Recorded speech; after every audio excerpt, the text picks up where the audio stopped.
Hey guys, and welcome back to my channel. So guys, I'm sure most of you heard about the sad news of the missing young lady by the name Carlee Russell. Yeah, though she's been found, the reason why I brought this video to attention, guys, is that people are talking, and what I mean by that is that people are concluding that she disappeared herself. I don't know if that makes sense, not my words though. So let's talk about this in the comment section below, guys, and just to make you understand what I'm talking about, I have collected a few videos step by step, just to put you in a clear picture of what I'm talking about and what people are concluding, guys. So let's go ahead and watch these videos. Please leave your own thoughts in the comment section below. If you've never watched any of my videos, please stop and watch this video. This is about Carlee Russell, who is a 25-year-old woman who just went missing in Hoover, Alabama, Birmingham area. I was literally just there last week alone with my son. So this whole situation has me literally heartbroken. Carlee Russell was coming home from work and she went and got tzatziki's at like 9:30 at night, I believe, when she was driving home on the highway, and she said she seen a toddler on the side of the road. She called 911 and she's telling them she sees a toddler on the side of the road, but then she gets off of the phone with 911. She gets off the phone with 911 and she calls her boyfriend's sister, I believe, or a family friend. I could be wrong. And she's telling the family friend what happened, and then all of a sudden she hears Carlee ask the toddler if she's okay. The toddler doesn't say anything, and they hear Carlee scream. There's been footage that has been released where you can see Carlee like go off into the woods maybe, or get lured into the woods. It all seems like some type of tactic to get her out of her car, away from her belongings, because all of her belongings were in the car. Her phone, all of her stuff. The police arrived 3 minutes later and she was not there. However, all of her belongings were, and they couldn't find the toddler either. I've been following up on this story, posting on my Instagram, trying to get this story coverage because Carlee deserves to come home safe and sound, and everyone needs to be talking about this. Everyone needs to be looking. If you know anything, if you were in that area that night, if you've seen anything on the highway, literally anything could help. Any kind of tips that you have, please call the Hoover Police Department or Birmingham. I live in North Carolina, so I'm not completely familiar with that area, but I was literally just there,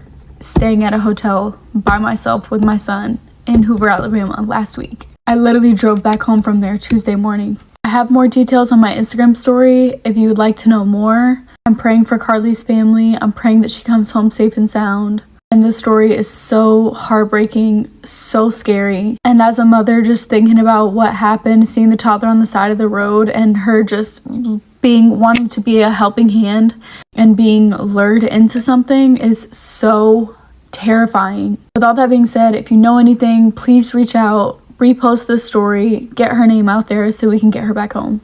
The day before Carlee Russell went missing, she did tweet this. "People are such creeps, like this man stared at me while sitting in his car for like 10 minutes. She tweeted this at 8:30 p.m. on July 12th. This may or may not have to do, of course, with her disappearance. It could just be a coincidence. Also, the reward for information on this case has been increased to $60,000. And Carlee's family said that no GoFundMe donations are needed. Instead, they're requesting that all donations go to the Crime Stoppers for the family. And yesterday, WBRC obtained traffic camera footage from where Carlee had disappeared. Bear with me, guys. Of course, this is not the best video quality. So this is Carlee's car. She's stopped. You can see someone coming out of the driver's side. And it looks like they're walking in front of the car to the passenger side. And if you look close on the passenger side, that is an outline of someone. We do not know if it's Carlee or someone else. Once the truck passes by, you still see someone there, I believe. It could just be shadows. It looks like someone is on that side. And it looks as though they do shut the passenger side door, but after that, there's not much more to see. I tried my best to adjust the quality of the video to see it better, but I will link the entire video because it is longer in case you want to take a look. Maybe you have better eyes than me. Obviously, none of us know what exactly happened, but if I were to guess, because it doesn't look like the other person had a vehicle right next to Carlee's, I would guess they're in the woods or they went to the woods afterwards. This case is just so odd because you see Carlee's car going up, but you don't see anything. But of course, it is dark. The child could be, if there was a child there, they could have been farther off where it was really dark and you're not going to see it on video. So why was Carlee the only one to see this child? I'm really surprised that no one else saw the child and stopped or called it in at least.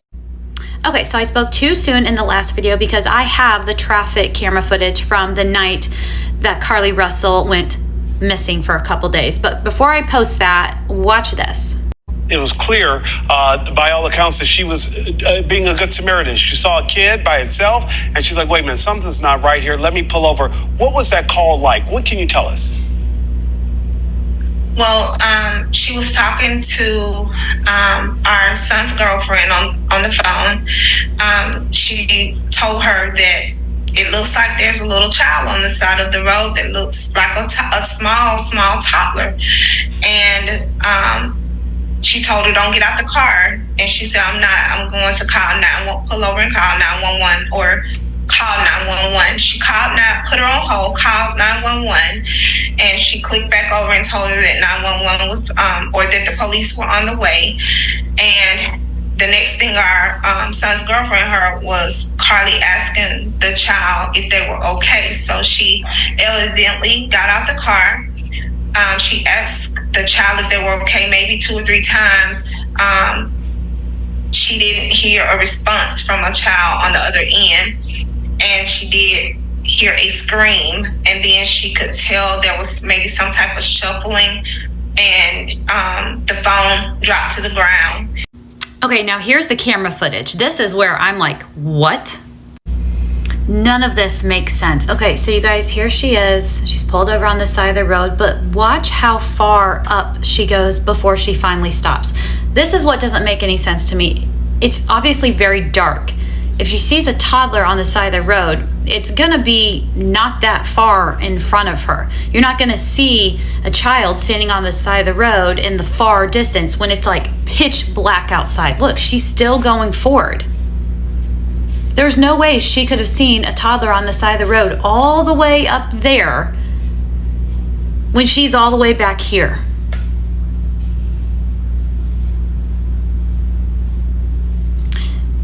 It's so weird. Like, I don't know what to make of this. Now, don't forget that when So just a quick reminder, guys, make sure you watch this video up to the end, because there's a video that I cannot play. I want to read out the subtitles for you out loud. Yeah, this video is very important.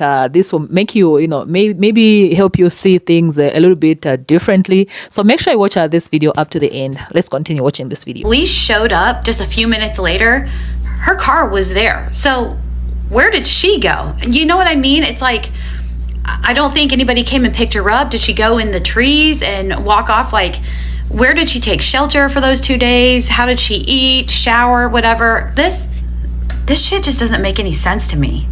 So the Hoover, Alabama Police Department has released a statement regarding the return of Carlee Russell. Basically, they're saying that they have done an official interview with her and that they're going to be continuing the investigation and will be releasing more information probably in the coming days. They're also saying that they haven't been able to locate anybody who was with Carlee from the time she left the colonnade until the 911 call confirming that she was home. Now, to me, the tone and cadence of this statement reads that this is an ongoing investigation and there's probably somebody out there that doesn't want to be found. We also know that Carlee did return home on foot and has been taken to the hospital, was evaluated, treated, and released.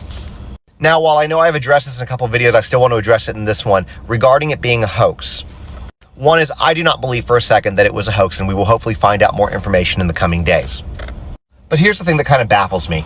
Everybody since she's been missing has been thoughts and prayers. We hope she's found safe. We hope nothing bad happened to her. Well, she returns home relatively safe, right? But instead of people being happy that she made it home relatively safe, alive, without knowing any information as to exactly what happened to her, people automatically are declaring it a hoax.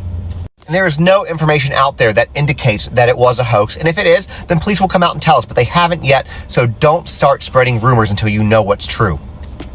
Unfortunately, I have covered enough of these cases to have seen so many innocent people get blamed, including victims, for things that just weren't true and things that were made up. So don't do anything like that until you have official information out there. And last thing I'm going to say, if this is coming across your FYP and you follow me on my main account, this is a backup account. I am still locked out of my main one, trying to get in touch with somebody at TikTok. So please follow me here, because this is where I'll be doing updates until my account comes back. Carlee Russell's boyfriend has posted a statement on his Facebook, which does shed possibly some light into what may have happened to Carlee. Thursday night, as you know, she was reported missing after calling 911 to report apparently a toddler on the side of the interstate. The Hoover police announced last night that the 911 center did receive a phone call at 10:42 p.m., letting them know that Carlee had returned home. Medics did respond to the scene and took Carlee to the hospital to be evaluated, and police were doing an investigation. This is the statement that Carlee's boyfriend has posted this morning on his Facebook account. I don't even know how to start off this post, but to only say thank you to my Lord and Savior, Jesus Christ, for saving my girlfriend's life. Also, thank you to everyone who shared a picture, came out to the Hoover Met to help us with the search parties, and who went and proceeded to tell other people about Carlee to bring more awareness to her story. I've been going nonstop since I received the call that she was missing on Thursday night. I know she would have done the same for me, so I wasn't going to give up until I saw her face again. I was straight tunnel vision, even when I would get on social media on my downtime and see some of the false allegations and assumptions about me having something to do with her abduction would have me discouraged at times. I didn't give up and kept my faith.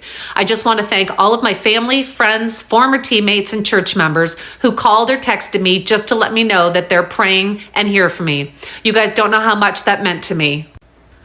All I ask from everyone right now is to be respectful of Carlee's situation. She was literally fighting for her life for 48 hours. So until she's physically and mentally stable again, she's not able to give any updates or whereabouts on her kidnapper at this very moment.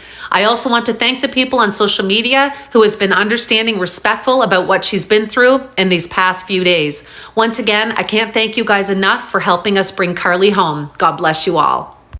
The Hoover police chief has also been quoted as saying, she walked up, banged on the door, and that was her. With social media, you got so many people that think they know what's taken place. Right now, we're just very pleased that she's home. I know it's been a tough experience for them. When we think it's time to sit down and have a conversation with Carlee and try to get some facts, we'll do that. I think everyone can just agree that we're all happy Carlee's been found and that she's home safe. If you're interested, I will definitely be updating, so hit. First of all, we debunking the baby situation, because if you notice, she drove a couple hundred yards up the road all the way up until she got to one of these exit signs. So there's no way that she saw a baby 400-500 yards up the road, pitch black. You know, we know that's not true. We've seen this with this video, right? Second thing we notice is that there's nobody else on that road. There's no way there's nobody just sitting hide in the dark waiting for her to pull over to the side. That's a fabrication. There's nobody out there. It's just her pulling over. Nobody pulled over to stop. We see that. Next thing is that we see that she's pulled over to an exit. So then, you know, they say she's in Hoover, Alabama, mile marker 11. So, you know, I wanted to go to the actual map and find mile marker 11, right? To see exactly where it was at and what was around there. So when I went and looked on mile marker 11, what I saw was on both sides of the highway, there were roads on both sides of the highway that where if someone pulled over, they could walk. They could get out their car and be onto another parkway. They could be at the parkway on this side, you know, walk up the parkway and go over to the mall, or they could go over to this way and be on Grove Road, you know. So my theory is that she disappeared herself, you know. She got out the car, walked on through the field or through the woods, and went over there and met somebody and drove off. Part 2, Carlee theories. My TikTok For You page has gone viral with different theories about what happened to Carlee. And well, yeah, I have my own. And being someone who's worked in social work and social justice for almost 2 decades, I usually have a pretty good intuition. I do believe that Carlee was taken. I think whoever took her did not think it well through. Probably they were suffering from mental health issues. Then when everything exploded in the media and on TikTok, they realized they probably could make some money out of the deal. They probably didn't really want to hurt her and took her on a whim. So when the reward started happening, they thought, okay, maybe I can cash in. I do think that her family showed up at the Red Roof Inn, and I think that they worked with whoever took her to ensure that they would not be turning them in. They would just wanted their daughter back. I think that the family probably took Carlee at that time, paid the person, whoever it was, what they wanted, and then they had to concoct a story because they did not want to deal with the threat of whoever it was that took their daughter. That's my theory. I could be wrong. Now, I'm going to tell y'all something about Carlee Russell. Everybody that was surrounding that baby, I don't even know how old she is. I'm just assuming she's a baby. However old she is. Everybody surrounding her was praying people. I don't talk about missing people over here because I'd be on my knees praying. I don't know what the rest of y'all be doing. But the boyfriend came out and said he glad she back, and when she get ready to tell her story, she gonna tell her story, and she was fighting for her life. Now, I'm going to tell y'all my scenario that I created in my head. And if I'm right though, discernment on 100% on point. This baby comes back saying she was abducted and they tried to traffic her. Baby, you can't tell me God is not exposing. The saints always want to pray God. No, but for real, I believe this is my scenario now, that God is bringing light to this trafficking. So maybe she was trafficked. She fought for her life and the praying people covered her, and God allowed her to come out of this thing, and she's about to live to tell this story. Maybe she don't trust the police, or she ain't came out and spoke to the police yet. I don't know. Or maybe the police is still trying to get a description of the person and the people, and they're trying to take down this ring of people, or they in on it and she know they in on it because she probably, child, this is a whole lot I created. But I promise y'all, I wholeheartedly believe that girl was fighting for her life, and now she like, I'm back. There was no what's that thing? People be begging for money and they put it out on the internet and then you give it to them. Y'all know what I'm talking about. So there, none of her family members did that, so it wasn't no hoax because they wasn't trying to get no money, no cheese or nothing. So this girl had to be abducted for real. She's probably traumatized by the amount of people that was associated with this situation, and she might be scared, don't know who to talk to. But I wholeheartedly believe, because there was people around her, her mama looked like they were saved. The daddy, I don't know, he looked like, but if they was together, I don't know. But she had people praying for her like the boyfriend is saved. So if the boyfriend talking about, thank my Lord and Savior Jesus Christ, then she was a believer. All I'm saying, before y'all start popping off the mouth saying this baby lied, we don't even know how deep this is. This is a season where God, I keep bringing him in it, but God is exposing stuff. And I promise you, I really wholeheartedly believe that she gonna be knowing some stuff, and God purposely used her because she is one of his. Child, this is deep to me. And I did just create this in my head, but I promise you, it's gonna be something like this come out in the media. Watch. Okay guys, so this is the video. Unfortunately, I cannot play it as it is because of the type of music it's playing in the background. YouTube is gonna slap me with that. So yeah, just try and catch up. I'll try to be as fast as I can, reading the subtitles. So let's go. There was never a toddler on the side of the road. If there was, more people would have called 911. More people would have pulled over to help Carlee put her flashers on. Almost 300 feet before she stopped, which means she would have to seen that toddler from that far away. In the dark pitch black dark, entire incident is on video. There is no toddler in the video. If there was, how can an assailant take Carlee and also make sure the toddler followed them? It's just not adding up. We never see 3 people in the video if the toddler wasn't real. If Carlee made the toddler up, then it highlights her entire story. It was unannounced that she's been found safe, but nobody's looking for the missing toddler. Isn't that suspicious? People don't abduct you and then drop you off safely at a family member's house 3 days later. If I sound angry, it's because I am. There are plenty of people that go missing in this world, and to waste resources on someone that's faking it is not cool. Okay guys, so we've come to the end of this story guys. Please let me know what you think about this in the comment section below. This is the whole reason why I brought this video to your attention. Please give your own 2 cents in the comment section below guys. If you have not subscribed to this channel, please go ahead, subscribe, so that every time I upload such videos you'll be notified guys. I will definitely see you in my next video. Peace.